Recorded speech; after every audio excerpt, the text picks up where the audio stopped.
Hello class 11th, how are you? Good morning or good afternoon, good evening, whenever you are watching the video. And myself Ritesh Jain, and today I will start the lecture number 4 of chapter number 2, and that is the atomic structure. Okay, our chapter number 2 is atomic structure. In previous video, we have studied about the Rutherford nuclear model. Okay, in that lecture we have studied about the discovery of nucleus. Okay, Rutherford ने nucleus की discovery की थी, लेकिन Rutherford के model में भी कुछ एक कमियां हो गई थी तो उन कमियों को भी सुधारना ज़रूरी है। हम सब एटॉमिक पार्टिकल्स के बारे में पढ़ रहे हैं, जिसमें इलेक्ट्रॉन की डिस्कवरी के बारे में पढ़ लिया, प्रोटॉन की डिस्कवरी के बारे में पढ़ लिया। इलेक्ट्रॉन की डिस्कवरी जे थॉमसन ने की थी, और इलेक्ट्रॉन की डिस्कवरी करके उन्होंने अपना मॉडल दिया था, प्लम पुडिंग मॉडल।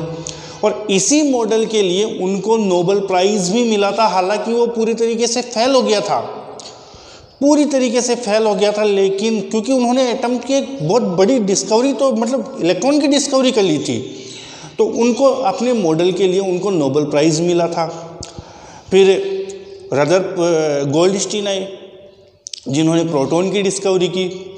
उसके बाद में रदरफोर्ड आए, रदरफोर्ड ने न्यूक्लियस की खोज की थी, लेकिन उनका मॉडल जो है वो फेल हो गया था। ठीक है, अब उनका मॉडल फेल हो गया था, तो एक साइंटिस्ट हुए थे जिनका नाम था नील्स बोर। बहुत ही ग्रेट साइंटिस्ट है, बहुत ही ब्रिलियंट साइंटिस्ट है। उन्होंने क्या किया, अपनी इंटर्नशिप के दौरान, 6 महीने की इंटर्नशिप होती है, तो अपनी इंटर्नशिप के दौरान उन्होंने थॉमसन के साथ में कुछ डिस्कस किया एटॉमिक थ्योरी को जानने के लिए, और रदरफोर्ड के साथ भी उन्होंने डिस्कस किया, एक मीटिंग की थी। इन दोनों की थ्योरी को उन्होंने मिक्स किया। फिर कुछ एक और तथ्यों के बारे में, और डाटास के बारे में उन्होंने स्टडी की, और सभी चीज़ों को डाटास को अच्छी तरीके से स्टडी करने के बाद में नील्स बोर ने अपना एक एटॉमिक मॉडल दिया था, जिसे हम बोलते हैं बोर्स एटॉमिक मॉडल। ठीक है, लेकिन बोर्स एटॉमिक मॉडल जो है, उसको पढ़ने के लिए 2 इम्पोर्टेंट चीज़ें सबसे पहले अपने को पढ़नी पड़ती है। अगर वो हम लोग नहीं पढ़ेंगे ना, तो फिर बोर का मॉडल जो है वो अच्छी तरीके से समझ में नहीं आता है। लेकिन इससे पहले मैं आपको एक बात बता दूं, एक क्वेश्चन मैं आपको देता हूं। जैसे मैं क्वेश्चन दे रहा हूं आपको E/m से रिलेटेड। ठीक है, अब आपके पास में देखो, एक तो है अल्फा पार्टिकल, ओके, एक तो है अल्फा पार्टिकल, एक है प्रोटॉन, न्यूट्रल होते हैं, 0 चार्ज होता है, और इलेक्ट्रॉन। ओके, मैं आपको ये कहूँ कि इनको E/m के असेंडिंग ऑर्डर में लिखिए। ठीक है, यानी कि सबसे कम E/m किसका है, उसके बाद में ज़्यादा किसका है, उसके बाद में ज़्यादा किसका है, इसको असेंडिंग ऑर्डर में अपने को क्या करना है, लिखना है। अब कैसे पता चलेगा?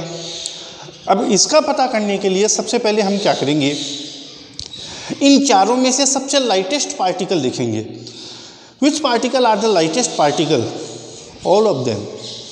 ओके, देखो, न्यूट्रॉन हैवी पार्टिकल होते हैं, प्रोटॉन भी हैवी होते हैं।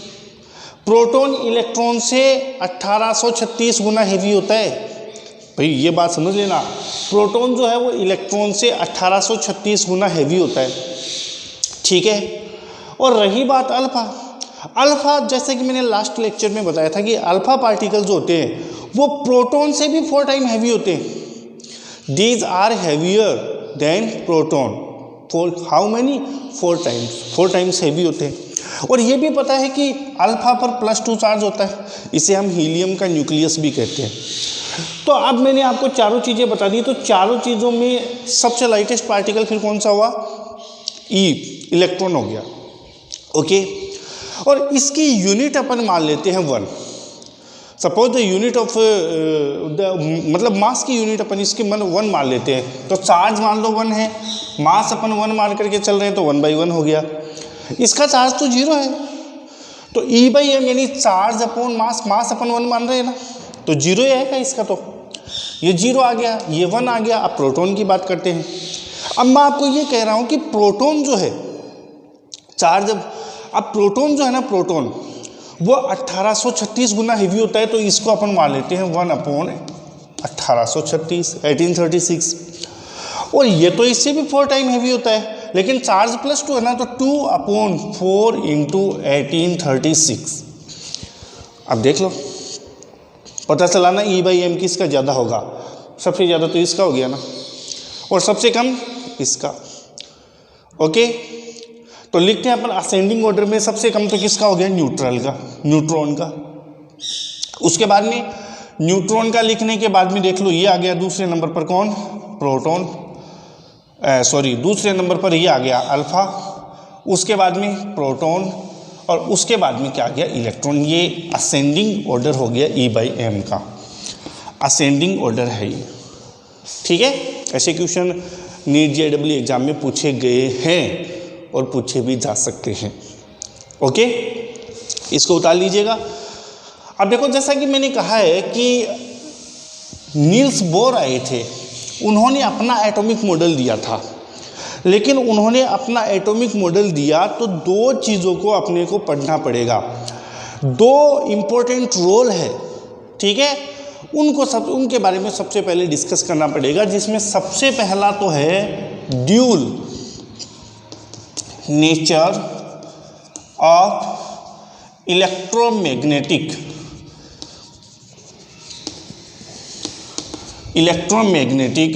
Radiation. Dual nature of electromagnetic radiation. Electromagnetic radiation के बारे में हम पढ़ेंगे। देखिए, जो इलेक्ट्रोमैग्नेटिक रेडिएशन है ना, ये जनरली ऐसा मान लिया जाता है कि इसकी एक ही नेचर होती है, वो होती है वेव, यानी ये वेव के फॉर्म में ट्रांसमिट होती है। लेकिन ये बात भी अच्छी तरीके से समझ लेना कि जो इलेक्ट्रोमैग्नेटिक रेडिएशन होती है, इंक्लूडिंग सनलाइट, चाहे वो सनलाइट ही क्यों ना हो, वो वेव के फॉर्म में तो ट्रांसमिट होती है, साथ के साथ इनमें पार्टिकल्स भी होते हैं। साथ के साथ इनमें क्या होते हैं, पार्टिकल, यानी कि ड्यूल नेचर की हो गई, पार्टिकल भी है और वेव के फॉर्म में भी ये ट्रांसमिट हो रही है। ठीक है, इलेक्ट्रोमैग्नेटिक रेडिएशन। सेकेंड जो इम्पोर्टेंट रोल है, जो काम में आएगा अपने ये नील्स बोर के एटॉमिक मॉडल में, वो ये है कि experimental result regarding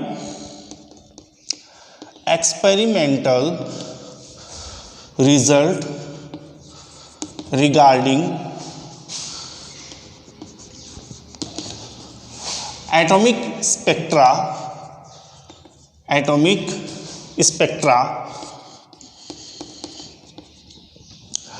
could be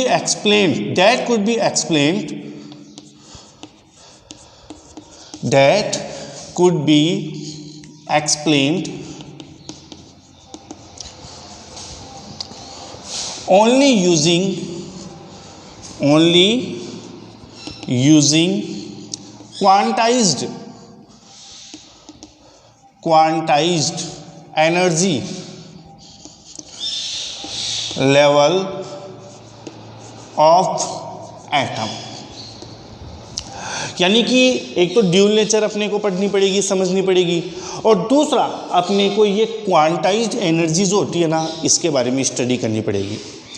इन 2 चीज़ों के बारे में अच्छी तरीके से एक्सप्लेन होने के बाद में, स्टडी करने के बाद में, हम बोर का एटॉमिक मॉडल जो है वो पढ़ेंगे। क्योंकि बोर का जो एटॉमिक मॉडल है, उन्होंने थॉमसन से स्टडी कर ली, रदरफोर्ड से स्टडी कर ली, और कुछ बेसिक चीज़ें उन्होंने और स्टडी की थी, खूब सारे उन्होंने एक्सपेरिमेंट किए थे।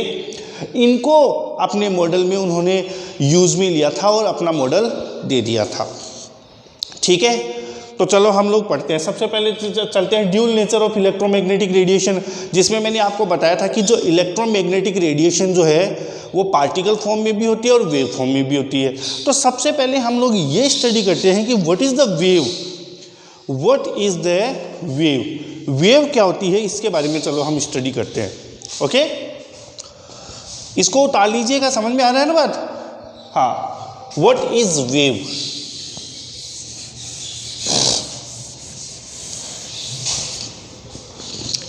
बहुत इंटरेस्टिंग चैप्टर है, ठीक है, बहुत इंटरेस्टिंग चैप्टर है, लेंदी है, बेस है ये केमिस्ट्री का।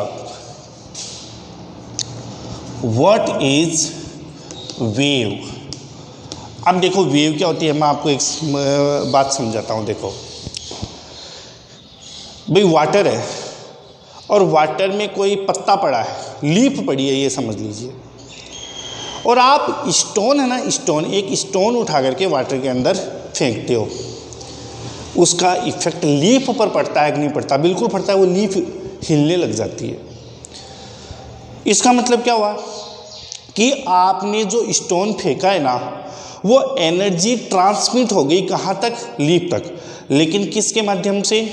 मीडियम तो वहाँ वाटर है, लेकिन ऐसा क्या हुआ कि वो एनर्जी जो है वो स्टोन से लीफ की ओर चली गई, क्योंकि स्टोन से वेव निकली। स्टोन से क्या निकली? वेव निकली। अब वेव को भी जरूरत होती है किसकी? मीडियम की। वहाँ पर मीडियम क्या है? वाटर है। अरे ऐसे मान लो सैंड पर पड़ी है, ज़मीन पर लीफ पड़ी है और आप उसके पास में स्टोन मारते हो, तो क्या वो लीफ हिल जाती है? क्या उस पर कोई इफेक्ट पड़ता है क्या? ना, क्योंकि वहाँ पर कोई मीडियम नहीं है। लेकिन जैसे कि मैंने ये वाटर वाला जो एग्जांपल मैंने आपको दिया है, इसमें रिपल्स होता है, तो रिपल्स होता है ना, तो वो लीफ क्या होती है? वो हिलने लग जाती है। तो यहाँ पर मीडियम का वर्क कौन कर रहा है? वाटर कर रहा है। यहाँ एनर्जी ट्रांसफ़र हो रही है एक लोकेशन से दूसरी लोकेशन की ओर। मीडियम यहाँ पर क्या है? वाटर है, और ये वेव के फॉर्म में चलेगी।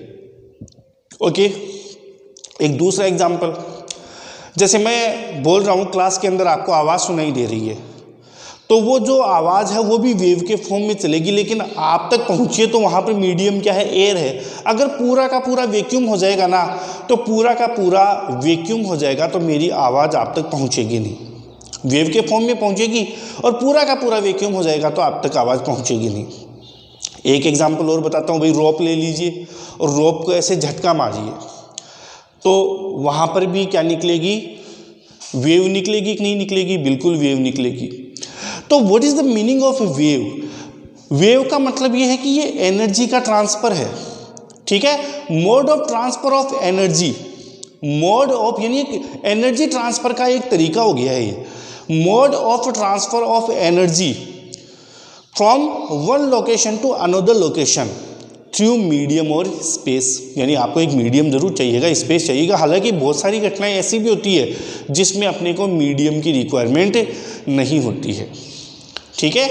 बहुत सारे इवेंट्स होते हैं जिसमें वेव चलती रहेगी लेकिन वहाँ पर मीडियम की रिक्वायरमेंट नहीं होती है, वो नॉन मैकेनिकल वेव होती है, जो मैं आपको बताऊंगा अभी। जो क्लासिफिकेशन है ना, उसमें मैं आपको बता दूंगा वेव का classification. First of all I am writing here the definition of wave. What is the definition of wave? बिल्कुल सिंपल है, mode of transferring the energy from one location to another location through medium और space. Okay, I am writing here the definition: mode of transferring of energy from one location, दिखाई दे रहा है ना आपको, one location to another location, another location through medium, through medium or space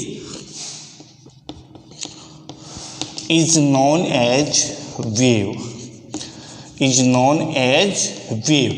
उसे ही हम क्या बोलते हैं? वेव कहते हैं। तो ये तो बात हो गई वेव की, हो गया ना, पता चल गया ना वेव का।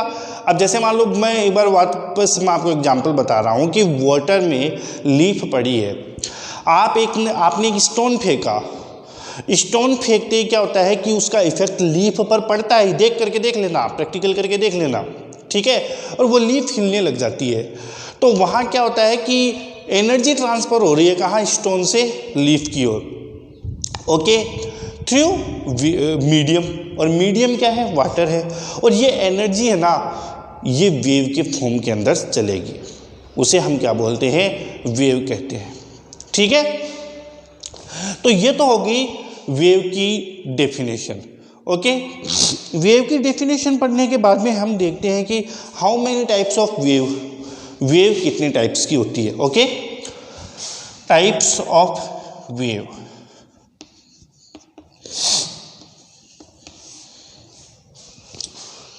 There are two type of wave, first is the mechanical wave and second is the non mechanical wave. हालांकि इस चैप्टर में नॉन मैकेनिकल वेव के बारे में ही स्टडी करेंगे। First is mechanical wave and second is non mechanical wave. Okay, first is the mechanical wave and second is the non-mechanical wave. So let's understand what is the mechanical wave. जो mechanical wave होती है ना, they require the medium. Without medium, the mechanical wave can't be proceed. यानी mechanical wave है वो तभी proceed हो पाएगी, तभी ट्रांसमिट हो पाएगी जब कोई न कोई मीडियम हो, चाहे वो एयर हो चाहे वाटर हो, कुछ भी हो, मीडियम का होना जरूरी है इसमें। मैं यहाँ लिख दूँ they required medium, they required medium. Okay, देखो जैसे मैं वेव बना रहा हूँ यहाँ पर इस तरीके से, देखो ये वेव है, ये ट्रांसमिट हो रही है, देखो ये वेव है,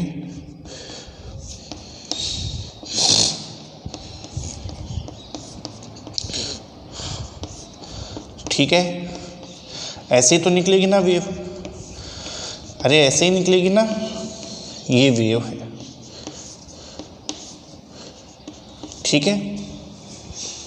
they required medium, for example जैसे मैंने एक बताया था ना अभी, ठीक है, फॉर एग्जाम्पल वॉइस ट्रांसफरिंग और साउंड ट्रांसफरिंग। वॉइस, मेरी वॉइस आप तक पहुंच रही है तो इसका मतलब वहाँ पर मीडियम है, वो मीडियम एयर है। अगर एयर नहीं होगी, वैक्यूम होगा ना कंप्लीट, तो मेरी वॉइस नहीं आएगी, ध्यान रख लेना। वॉइस ट्रांसफरिंग और साउंड ट्रांसफरिंग। ओके, सेकंड और एग्जांपल मैं बताता हूँ, जैसे मैंने अभी बताया था ripples in water, ripples in water. और वो रोप वाला एग्जांपल भी आप लिख सकते हो, रोप है, इसको झटका मारेंगे आप, ये रोप ही समझ लीजिए, तो ये वेव निकल रही है कि नहीं निकल रही, बिल्कुल वेव जो है वो निकल रही है, तो जो रोप वाला एग्जांपल है वो भी इसके अंदर आप लिख सकते हो।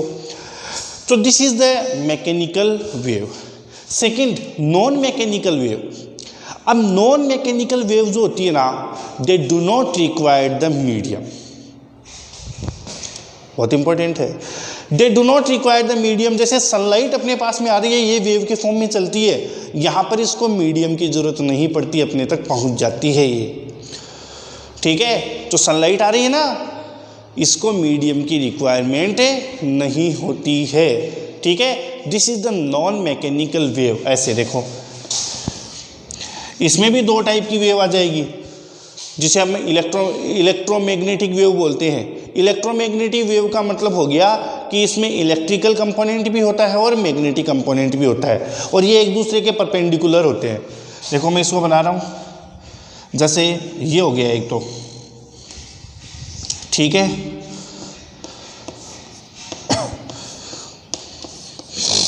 हालांकि मैं आगे का टॉपिक अपना इलेक्ट्रोमैग्नेटिक वेव ही पढ़ाऊंगा मैं आपको, ठीक है। पहले आप थोड़ा समझ लीजिए इसको। ये है इस तरीके से, और एक जैसे इसमें ये एक पार्ट आप इलेक्ट्रिकल समझ लीजिए, दूसरा मैग्नेटिक। तो परपेंडिकुलर का मतलब आप इस तरीके से बनाइए, ऐसे ऐसे मैं बना रहा हूँ इसको, अलग पेन से आप कॉपी में बना लेना, ठीक है।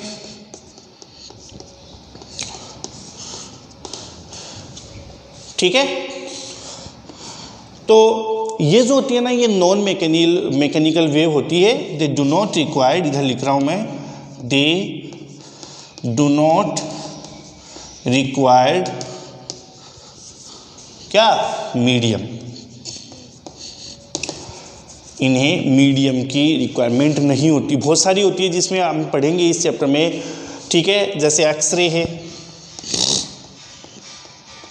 ओके, इंफ्रारेड है, अल्ट्रावायलेट है, सब माइक्रोरेज है, माइक्रोरेज, ठीक है।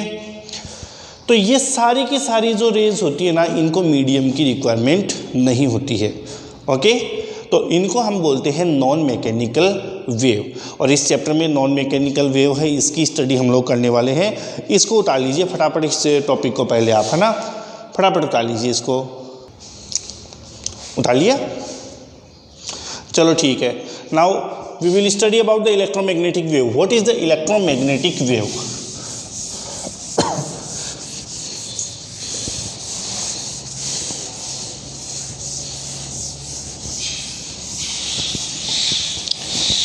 इलेक्ट्रोमैग्नेटिक वेव क्या होती है? देखो, अब जैसे यहाँ मैंने वर्डिंग काम में ले ली इलेक्ट्रोमैग्नेटिक, इट मीन्स यहाँ पर इलेक्ट्रिकल कंपोनेंट भी होगा और मैग्नेटिक कंपोनेंट भी होगा। तो इलेक्ट्रोमैग्नेटिक वेव में क्या होता है कि इलेक्ट्रिकल कंपोनेंट भी होता है और मैग्नेटिक कंपोनेंट भी होता है। ठीक है, अब होती क्या है इलेक्ट्रोमैग्नेटिक वेव, वो समझो। देखो इंपॉर्टेंट बात है, जब कोई चार्ज पार्टिकल, समझना अच्छी तरीके से, जब कोई चार्ज पार्टिकल मूव करता है ना, तो चार्ज पार्टिकल मूव करेगा तो ये इलेक्ट्रिक फील्ड और मैग्नेटिक फील्ड प्रोड्यूस करेगा। ओके, जब कोई चार्ज पार्टिकल जो है एक्सेलरेट करता है, मैं सीधा से इसको ये कह दूं, जब किसी चार्ज पार्टिकल में एक्सेलरेशन होता है तो ये इलेक्ट्रिकल फील्ड और मैग्नेटिक फील्ड प्रोड्यूस करता है। ओके, और उनका ट्रांसमिशन जो है वो वेव के फॉर्म में होता है, जिसे हम बोलते हैं इलेक्ट्रोमैग्नेटिक वेव। यहाँ दोनों कंपोनेंट हो गए, इलेक्ट्रिकल कंपोनेंट भी हो गया और मैग्नेटिक कंपोनेंट भी हो गया। ओके, एक बार फिर से बता रहा हूँ मैं आपको कि जब कोई चार्ज पार्टिकल एक्सेलरेशन करता है तो वो इलेक्ट्रिकल और मैग्नेटिक फील्ड जो है वो प्रोड्यूस करता है, और उनका ट्रांसमिशन जिस फॉर्म में होता है वो फॉर्म होता है वेव फॉर्म। वेव फॉर्म में होता है उनका ट्रांसमिशन, यानी कि वो वेव फॉर्म में चलते हैं।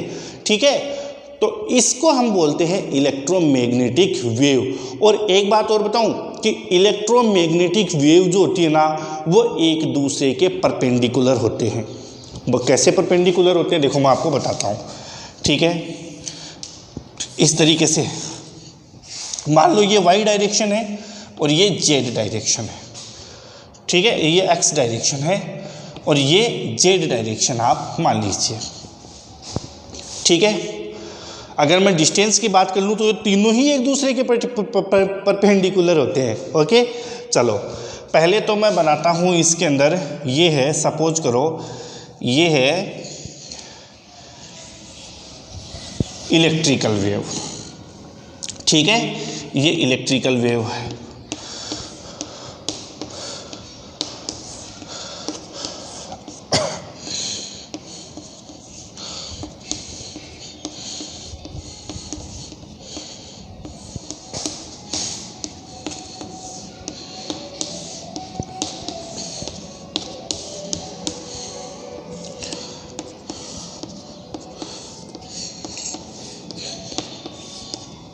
ये इलेक्ट्रिकल वेव है।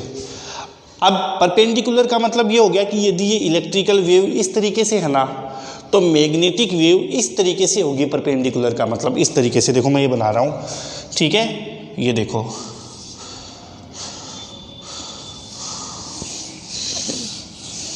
इस तरीके से ये हो गई कौन सी वेव, मैग्नेटिक। ओके, यदि आप इसको E डिनोट कर रहे हो तो आप इसको B से रिप्रेजेंट करते हो, B वेक्टर से इसको रिप्रेजेंट कर सकते हो। B वेक्टर है, फिजिक्स में पढ़ोगे, हालांकि ये सब पार्ट है, ये फिजिक्स का पार्ट है। और एक बात और बता दूं, बोर का जो एटॉमिक मॉडल है ना, ये 12th की फिजिक्स में है, as it is 12th physics में आएगा बोर का एटॉमिक मॉडल। तो बहुत इंपॉर्टेंट रहने वाला है बोर का मॉडल। बोर नहीं करेगा आपको, बस समझते रहो। आप ये कह दो कि सर हमें बोर कर रहा है, बोर नहीं करेगा, समझते रहो, बहुत ही इंटरेस्टिंग टॉपिक है। ओके, तो ये हो गई मैग्नेटिक वेव। ये कौन सी होगी, इलेक्ट्रिक वेव। दोनों एक दूसरे के परपेंडिकुलर है। ठीक है, एक वाई डायरेक्शन में है, एक जेड डायरेक्शन में जा रही है। और डिस्टेंस की बात करें तो ये रही डिस्टेंस एक्स डायरेक्शन में। ये तीनों क्या हो गए, एक दूसरे के परपेंडिकुलर हो गए। So this is the electromagnetic wave. Okay, तो आज के वीडियो में इतना ही। अगले वीडियो में, अभी ये टॉपिक कंप्लीट नहीं हुआ है, इससे रिलेटेड कुछ टर्म्स है, ठीक है, जैसे वेवलेंथ है, ठीक है, एम्पलीट्यूड है, वेव नंबर है, फ्रीक्वेंसी है, वेव की जो फ्रीक्वेंसी है ना उसके बारे में डिटेल में स्टडी करेंगे, कुछ न्यूमेरिकल क्वेश्चंस भी करेंगे।